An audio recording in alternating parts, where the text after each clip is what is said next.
ऐसी प्रार्थना कर रहे हैं।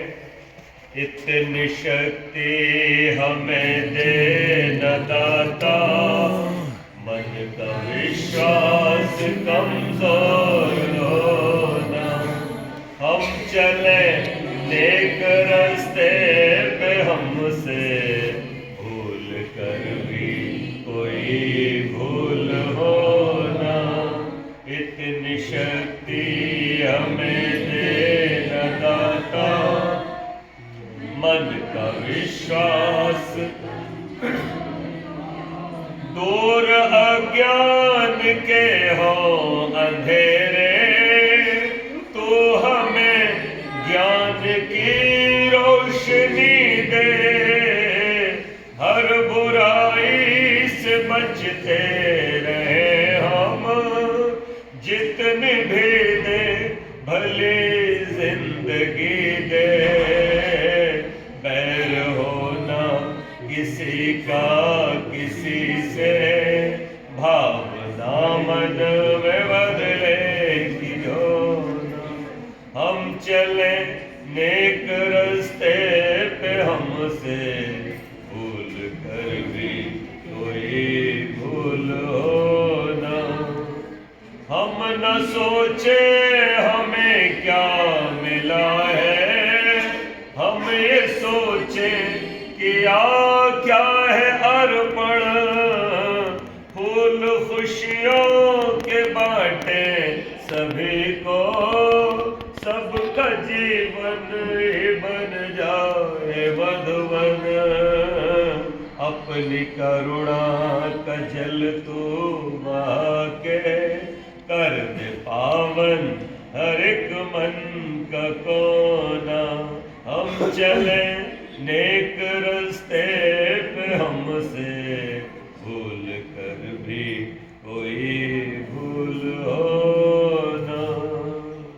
बोलो सच्चिदानंद भगवान की। तो जब भी कोई काम करें हम, तो प्रथम परमेश्वर का ध्यान करें हम, और उससे अवश्य मांगे। लेकिन न तो कभी धन मांगे, न सोना चांदी मांगे, न कुछ और मांगे, केवल उससे मांगे अच्छी बुद्धि। क्योंकि अच्छी बुद्धि होगी, अच्छी हमारी विद्या और शिक्षा होगी, तो हम पुरुषार्थ के, अपने कर्म के और बुद्धि ज्ञान के बल पर सब कुछ प्राप्त करें। आइए अब हम आपको बताना चाहते हैं कि ये जो विवाह हो रहा है इन दोनों बच्चों का, विवाह क्या है? शादी नहीं है विवाह, मैरिज भी नहीं है विवाह। मैरिज का जो अर्थ होता है वो मैरी, अर्थात जिसमें मौज मस्ती हो। आजकल हमारे बच्चों को आप देख रहे हो कि वही सब करने लगे। मौज मस्ती का ही नाम इन्होंने जिंदगी समझ लिया, और मौज मस्ती भाई नाचो गाओ खाओ पियो बस, और क्या है ना। और कुछ भी खाओ, खाने के नाम पर उल्टा पुल्टा भी खूब खाया जा रहा है, नशे पत्ते खूब किए जा रहे हैं, और सोच रहे हैं कि भाई यही जीवन। लेकिन ना ना, ये मौज मस्ती के लिए भी नहीं। और शाद उर्दू का शब्द है जिसका अर्थ भी होता है भाई मौज मस्ती। तो चाहे वो ईसाई हो, चाहे वो मुस्लिम हो, ये लोग शादी करते हैं और मैरिज करते हैं। पर हम जो हिंदू लोग हैं, आर्य लोग हैं, वो लोग करते हैं विवाह। विवाह का अर्थ बिल्कुल अलग है। बिटिया जानती है, उपसर्ग है। वाह निर्वाहन करना, अर्थात अच्छे प्रकार से गृहस्थ की जिम्मेदारियों को निभाना। तो गृहस्थ की जिम्मेदारियां क्या है भाई? गृहस्थ की जिम्मेदारी है, पहली जिम्मेदारी अपने परिवार का निर्माण करना। दूसरी जिम्मेदारी है भाई परिवार संतान से चलेगा, वो उत्तम संतान बना करके परिवार को देना, और परिवार को दे करके फिर समाज और राष्ट्र को देना। तो समाज का निर्माण करना और राष्ट्र का भी निर्माण करना। एक एक व्यक्ति अपने आप में राष्ट्र है, राष्ट्र का पहरेदार है, जिम्मेदार होना चाहिए। इजराइल की तरह, रशिया की तरह हर व्यक्ति को सोल्जर होना चाहिए अपने देश के प्रति, हमेशा सोचना चाहिए कि मेरे किसी भी व्यवहार से मेरा समाज और मेरा देश आगे बढ़ रहा है, कहीं पीछे तो नहीं घट रहा है। जो लोग देश के नियमों को तोड़ते हैं, रूल रेगुलेशंस को तोड़ते हैं, वो अपने गृहस्थ के भी रूल रेगुलेशन को तोड़ते हैं। जो घर के नियम है वही समाज के नियम है और देश के नियम है। क्या आप लोग, हम लोग चाहते हैं कि हमारे घर में कोई किसी की वस्तु के साथ खिलवाड़ करे, चोरी करे? भाई भाई के भी अगर किसी वस्तु को चुरा ले तो भाई को भी बुरा लगेगा। घर में किसी प्रकार का उपद्रव हो, ये कोई चाहेगा? इसी तरह से घर में किसी भी प्रकार का गलत काम हो, कोई चाहेगा? नहीं चाहेगा। और अगर ऐसा होगा तो घर बर्बाद हो जाएगा। सबके घर तभी उत्तम होते हैं जहां माता पिता दोनों संस्कारी हो, सुशील हो और उनकी संतान भी उनकी आज्ञाकारी हो, व्रती हो। माता पिता और संतान उनके व्रतों का पालन करने वाली अनुव्रती हो। और जो भी संतान है, भाई बहन, वो आपस में वैसे ही प्रेम करते हो जैसे भरत, शत्रुघ्न, लक्ष्मण और राम एक दूसरे से प्रेम करते हैं। और प्रात काल उठ के रघुनाथा, मात पिता गुरु नावै माथा।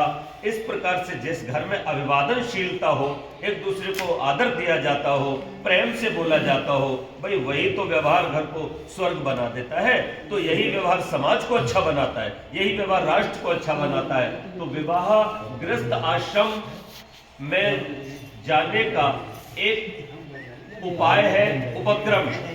और ये विवाह अपने आप में एक संस्था है जिसके 2 सदस्य हैं, पति और पत्नी। तो आज ये संस्था आज हम लोगों की उपस्थिति में खड़ी हो रही है, इसका निर्माण हो रहा है और इसके दोनों सदस्य इस संस्था की सदस्यता को ग्रहण कर रहे हैं। संस्था के रूल रेगुलेशंस हैं और उद्देश्य मैंने बता दिए। रूल रेगुलेशंस का नाम ही क्या है बोलो? विवाह संस्कार है। तो हम जो भी क्रियाएं यहाँ पर आज कराएंगे वो अपने आप में रूल रेगुलेशंस को भी समझाने वाली होंगी, समझने वाली होंगी कि हमें इस गृहस्थ में रहना कैसे है। क्योंकि 4 आश्रम है। पहला आश्रम ब्रह्मचर्य जिसमें ये लोग हैं, दूसरा आश्रम गृहस्थ है जिसमें ये जा रहे हैं, और तीसरा आश्रम होता है वानप्रस्थ। जब पुत्र के भी पुत्र हो जाए और हम गृहस्थ से निवृत्त हो जाए तब अपनी आत्मिक उन्नति के लिए वानप्रस्थ ले, तो वो वानप्रस्थ होता है। और चौथा जब वैराग्य हो जाए तो संन्यास।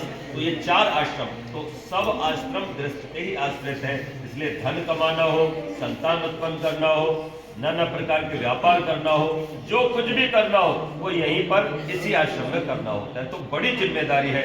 इसलिए शास्त्र कहता है कि गृहस्थ में जाने वाले लोग पढ़े लिखे हों। पढ़े लिखे क्या हो? बोले वो विद्यावान हो, वेद का ज्ञान हो, उनको कम से कम एक वेद तो पढ़े ही हो। क्योंकि अगर उन्होंने वेद नहीं पढ़ा, केवल उन्होंने इंजीनियरिंग कर ली, केवल उन्होंने डॉक्टरेट कर ली, केवल उन्होंने